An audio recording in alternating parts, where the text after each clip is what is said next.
প্রিয় দেশবাসী, আসসালামু আলাইকুম। জুলাই গণ অভ্যুত্থান জাতির ইতিহাসে এক অসাধারণ অর্জন।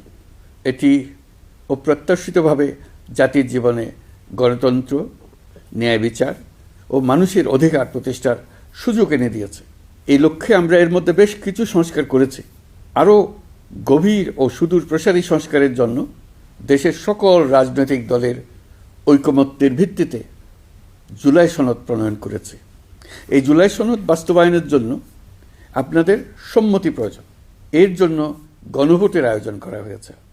এই গণভোটে অংশ নিন, সনদে আপনার সম্মতি দেন। আগামী 12ই ফেব্রুয়ারি জাতীয় সংসদ নির্বাচনের দিনেই অনুষ্ঠিত হবে গণভোট। গণভোটে আপনি হ্যাঁ ভোট দিলে বৈষম্য, শোষণ আর নিপীড়ন থেকে মুক্ত হবে বাংলাদেশ। গণভোটে হ্যাঁ ভোট মানে তত্ত্বাবধায়ক সরকার ও নির্বাচন কমিশন গঠনে সরকার ও বিরোধী দল একসঙ্গে কাজ করবে। সরকার ইচ্ছামতো সংবিধান পরিবর্তন করতে পারবে না। গুরুত্বপূর্ণ পরিবর্তনের জন্য জনগণের সম্মতি নিতে হবে। এতে আরও বলা আছে, বিরোধী দল থেকে ডেপুটি স্পিকার ও সংসদের গুরুত্বপূর্ণ কমিটির সভাপতিরা নির্বাচিত হবেন। একজন ব্যক্তি সর্বোচ্চ 10 বছরের বেশি প্রধানমন্ত্রী থাকতে পারবেন না। বিচার ব্যবস্থা স্বাধীনভাবে কাজ করবে। সংসদে নারীদের প্রতিনিধিত্ব বাড়বে। ক্ষমতার ভারসাম্য রক্ষায় পার্লামেন্টে একটি উচ্চ কক্ষ গঠিত হবে। আপনার মৌলিক অধিকার আরও সুরক্ষিত হবে।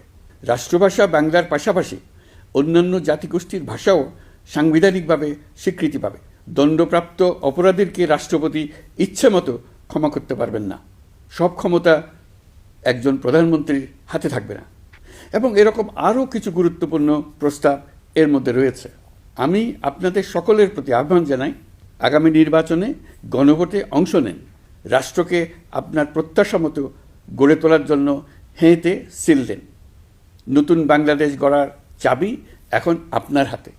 হেঁতে সিল দিলে নতুন বাংলাদেশ গড়ার দরজা খুলে যাবে। হেঁতে আপনি নিজে সিল দেন, আপনার পরিচিত সবাইকে সিল দিতে উদ্বুদ্ধ করুন এবং তাদেরকে ভোট কেন্দ্রে নিয়ে আসুন। দেশ পাল্টে দেন। ইনশাল্লাহ আমরা সবাই মিলে দেশ গড়ার এই সুযোগ নেব। মহান আল্লাহ আমাদের সহায় হন। ধন্যবাদ।